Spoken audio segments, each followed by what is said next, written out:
What's up, everyone? Welcome back to my channel.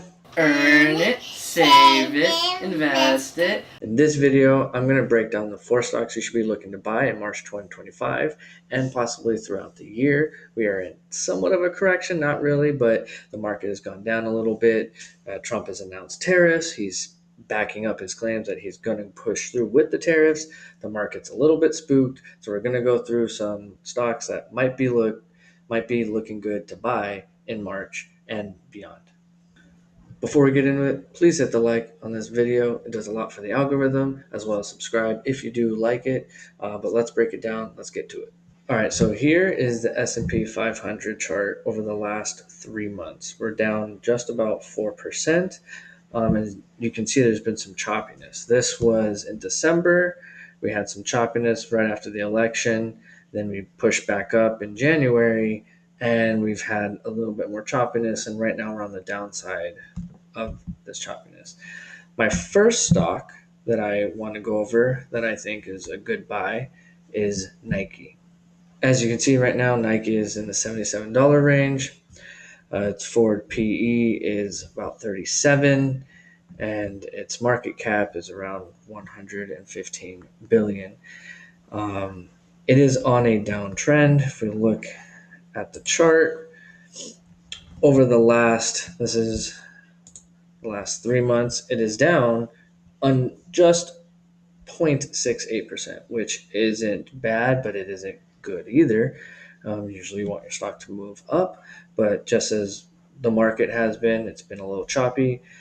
But the real reason why I think it's a buy is because of its big chart over the last 5 years. It's gone down 13% if you compare to the price of 5 years ago. If you take a look at it, it's really on this downtrend. And, Nike is a brand and a company that a lot of people know of, and I believe will be around for a very, very long time.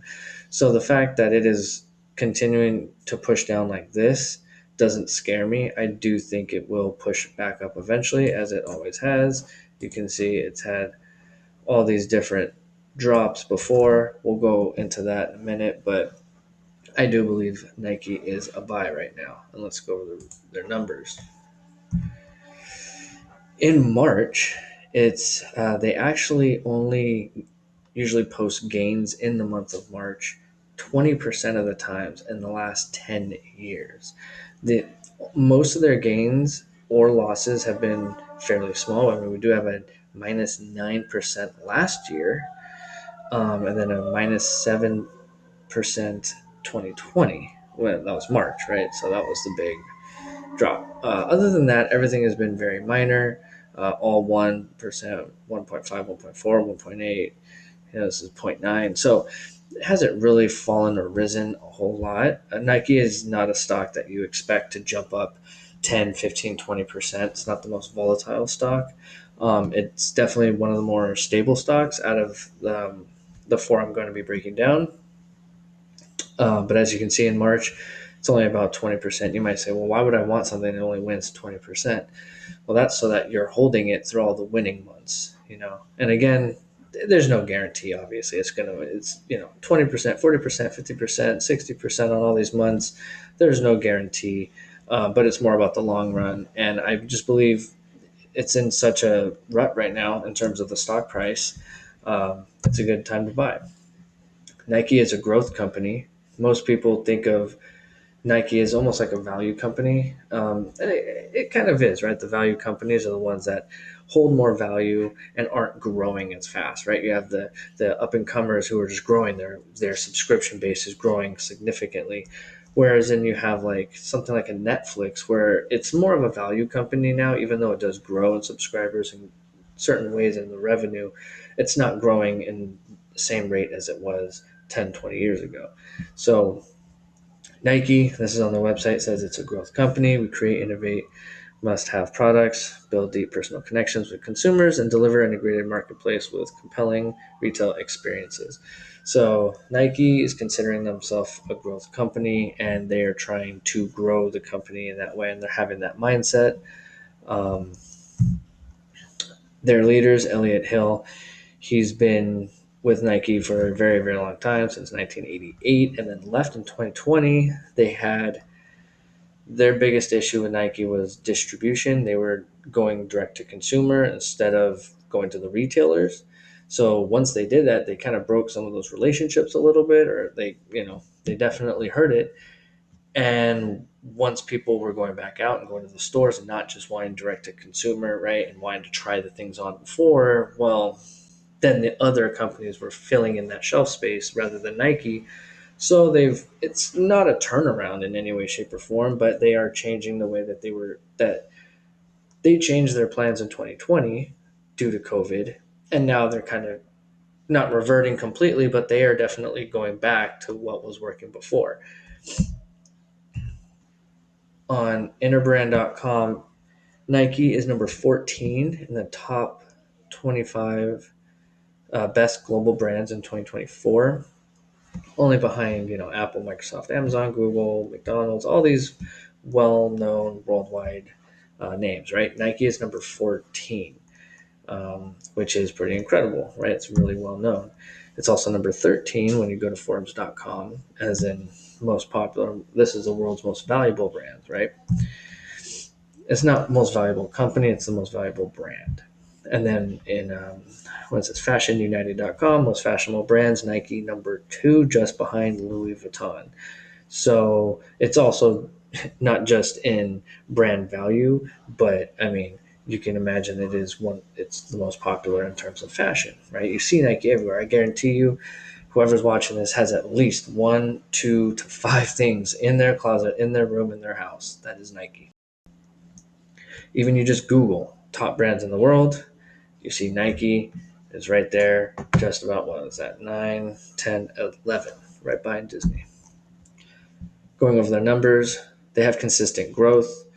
Again, this is not a growth company. This is looked at as more of a value play.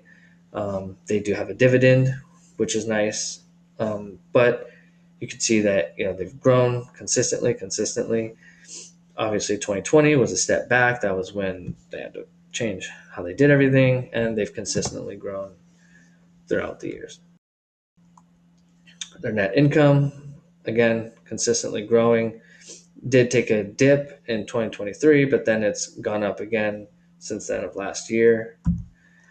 Their total assets is about 38 billion. Their total liabilities is about 24 billion, which gives them, about 14 billion difference, right?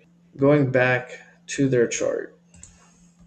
So it's down 54% since the peak, maybe even a little bit more, let's say. Yeah, about 55% since its peak in December of 2021. It's down 50%. Now, let's find other times the stock was down 50%, and let's see what happened after. Right, this is down 25% at the most. Right, it's never been. I don't even know if Nike's ever been down 50%. No, actually, I'm pretty sure it has. There's 40%. That was in the Great Financial Crisis. Oh, turned out pretty well after that. Let's see here. Oh, there we go. We got a 60%er. Let's see. It was at 50% here, trying to come back, and then it eventually went down. And as you can see, the years of this was kind of like the tail end of Michael Jordan. He retired for those couple years and came back, but this was kind of the tail end of Michael Jordan. As you can see, when Michael Jordan really started to gain steam, right, pushed it up. Then it came back down, and then we had the dot-com bubble, which also pushed it right back down. So it was at minus 60, and then it came right back up. And then we'll go over this one. About 50% in the early 90s, right?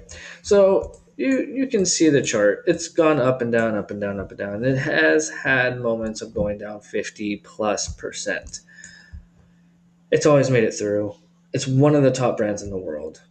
It's not a sleeper, and also it pays a dividend. So it's giving you free money, basically. So I love it. I love that it's a dividend payer. So um, right now, my number 4 stock to buy is Nike. My number 2 stock to buy is Celsius. It has gone down significantly just in the last, what do I have it here? 266 days. So less than a year, correct? It's May 2024. And since then, it has gone down in just under a year, 73%, essentially. Um, this stock was definitely pushing up, and it was maybe a little overvaluated for sure, or overvalued, but they also had an issue with inventory and Pepsi, and they're dealing with Pepsi. And so that's what really hurt them. But they're getting past that now. They're getting past that. And we'll go over the numbers to see exactly how they're doing that. Right now, their forward PE is 26. The market cap is about 6 billion compared to about 50 billion for something like Monster. The short interest is at 16%. So, a few people think that it's going to continue to go down, and why not? And when it has continued to go down so far. But I do believe it's about that turnaround time. In March, we have a 60% win rate. Now, this is over the last 10 years again. It has had significant run up in the last 10 years. And as you can see, compared to Nike, this is a lot more volatile. We have a 60% here, we have a 33%, then we have minus 13, minus 36. I mean, it's all over the place. This stock is not to be something that's played around with lightly. This is a stock that does go up and down heavily. And just make sure you're playing your cards right, not putting in too much money. I like to put in a certain percent in the beginning, maybe about 40, 50%, and then I start buying little in increments from there, depending on where I think the stock is. If you look up just, hey, what are the best energy drinks? Here's on wired.com. They tested 30 drinks. Number one was Celsius for them. This website, top 10 energy drinks is after the semester. Number two, Celsius Raspberry.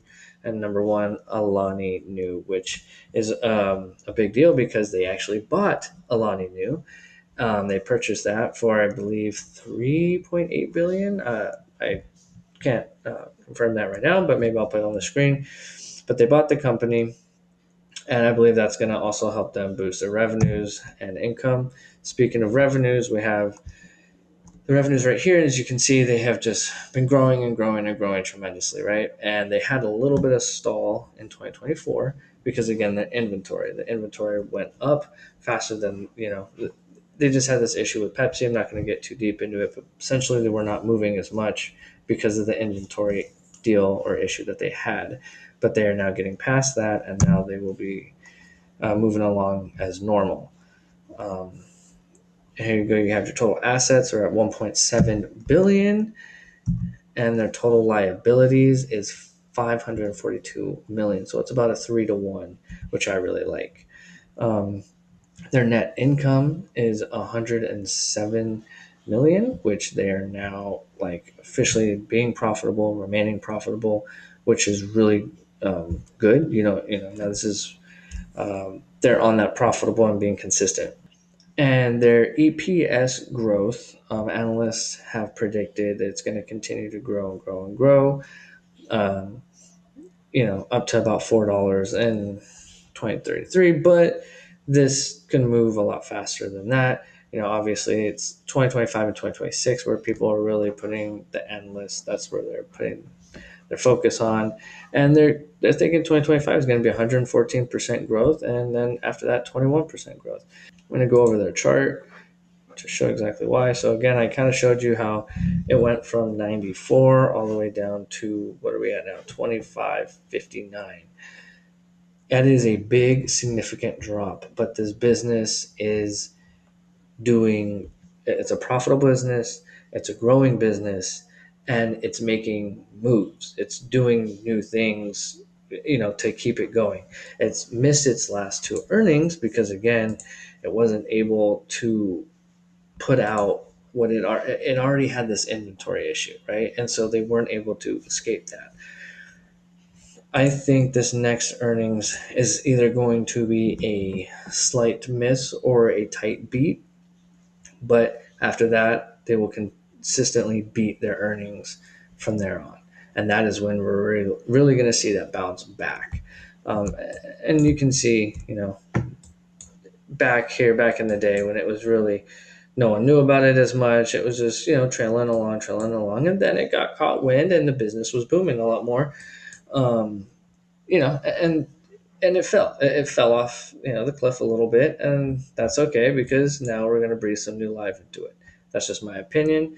Don't buy it just because I say that. I'm no professional guru and telling anybody what to do, but this is just my beliefs that Celsius is, right now it's at 25. I'm purchasing Celsius right now, and yeah, I do believe it's going to do very well for a lot of investors. My number three stock is FUBO. FUBO, I actually work in sports entertainment, the sports media. FUBO is a company where essentially, and they also do live television as well, like live news, but it's heavily on sports, where you get like a sports package and you can watch all kinds of sports. You can watch four screens at once. On one screen, right? You can have four windows on at once, and it's a really good app and a good company. I actually work for Fox Sports, and we use Fubo sometimes when we're doing some stuff. So yeah, I believe in Fubo, and have a few reasons why.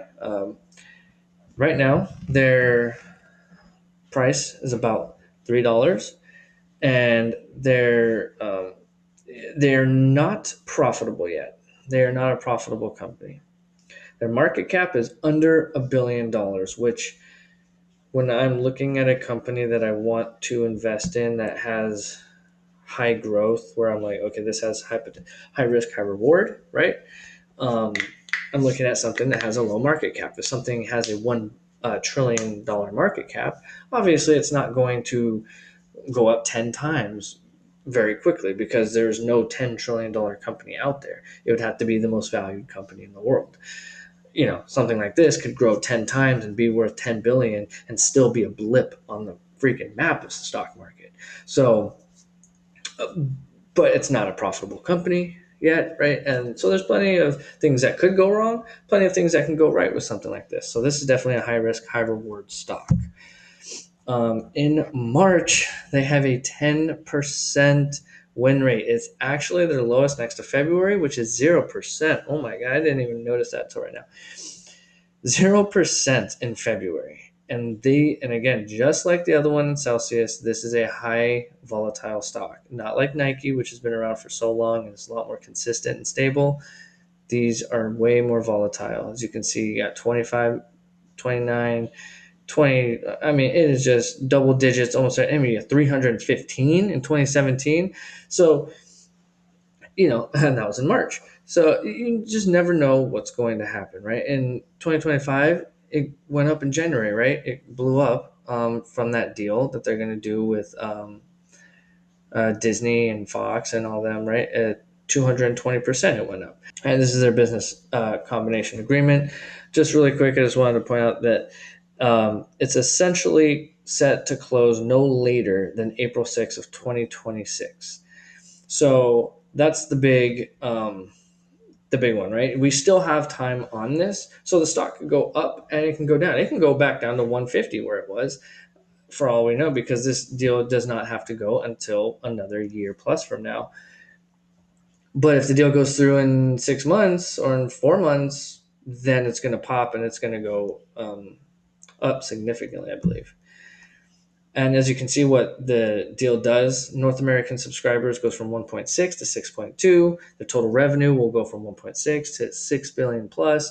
And the revenue growth, of course, is 24%, and then it goes to only 10%. And the reason is because when you take 24% of 1.6, that's 400 million. 10% of 6 billion is 600 million, right? So there's still, the revenue growth is bigger, but because the revenue is going to go up so much, the revenue growth goes down, right? And that's why sometimes when you do the comps, when they're doing their earnings releases and you see only 10%, well, it depends on what they're comparing to. What did they have before? What was the growth before? And then again, as you can see, what it does right now, they're at 1.6, subscribers, 1.6 million subscribers. It's going to jump them up to 6.2. So it will significantly raise how many people are on their app, on their on their business. It will significantly raise how many people are on their platform and on their software, and how many people are using it, and how many people they have access, for advertisements and all that other stuff. The revenues, as you can see, have been going up and up and up, and their gross profit, they are, it is increasing significantly. And then their net income, right, has also been improving.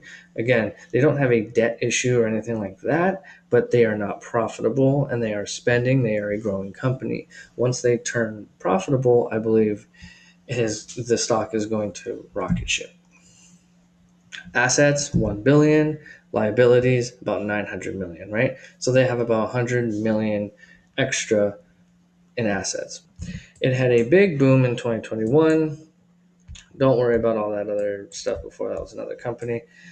Um, this FUBO boosted in 2021, as a lot of companies did, right? They had that, and then they just went down because of valuations. Everything in 2021 was crazy. The SPACs, just everything was overvalued, and it crashed pretty heavily and hasn't really gone back up to those levels. And granted, it shouldn't because it's not profitable yet, and the PE ratio isn't there yet, but you could see where it could go.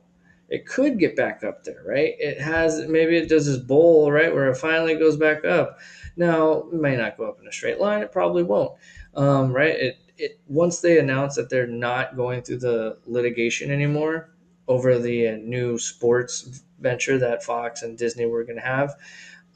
Once they announced that they won that and that they were going to do a partnership with them, it skyrocketed. They actually announced, I think it was back here when they no back here when they said, okay, it's actually not going to happen. Um, we were looking like we're going to win the case, and then right here is when it's, hey, we made a new deal with Fox. So again, as you can see right now, it's at $3, and it used to be in the 20s. So I'm looking at FUBO again, high risk, high reward.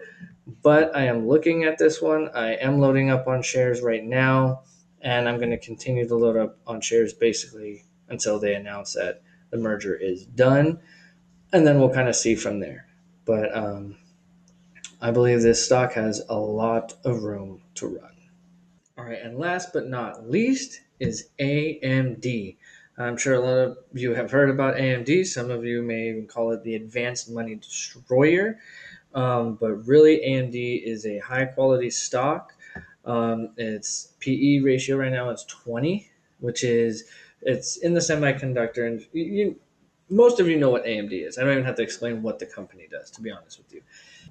March has a 44.4% win rate. So this is not as volatile as the other stocks, but it can be volatile, right? We see 24%, I see a 47%, a 22, a 33, a 23, 13, 23, 30s, a lot of double digits, a lot of double digits. There's also plenty of years. How many years is a 0.0, a 4.0, -7, -4, right?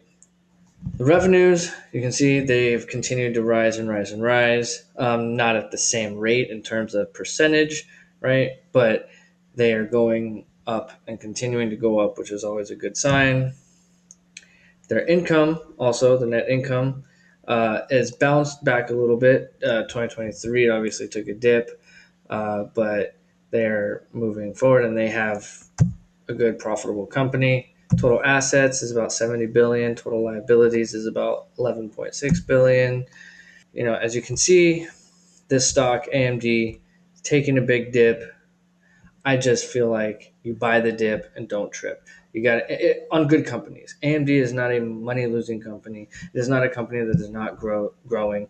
It is a company that has plenty of plans to continue to grow and innovate. Um, as long as with the other ones, right? I have Celsius right here, right? It's on a big dip. Nike on a big dip, right? And what was the other one I had here? FUBO, huge, enormous dip, right?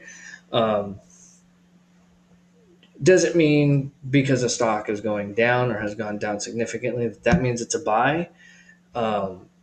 but you definitely want to consider good companies that are going down. Like right now, Meta obviously has gone down a little bit, just a little bit, a little blip, right? And people might even want to consider adding to their portfolio right around this time. No, there's no saying that it can't go back down, but when you have a dip like this in any kind of company, it's worth taking a look at. And this is a 10% on Meta, you know, that's a decent move on Meta. So when you talk about something like this, which is a 70% on a company, well, hey, I'm going to look at that, again, it does not mean it can't go, that's just going to go straight up. It does not mean it's going to go straight up. It can go down, it can go bankrupt, it can do whatever it wants. But at the end of the day, I've looked at these charts long enough. I've continued to go through them. This is what I had guessed of what the S&P 500 was going to do in 2024, and I made a video about it around here in March, and it ended right where I thought it would. I said it would end 15 to 25%, and it ended right there. And this year, it's definitely taken a dip, but I do believe that the S&P will end around 12 to 18% positive. That means we have a long ways to go from our current levels, right? At least a minimum of 13% to about 19%. Again, just because I say it doesn't mean it makes it true. There's a lot more highly professional people out there that could be saying just the same or the exact opposite. But again, just do your research, plan accordingly, and then execute.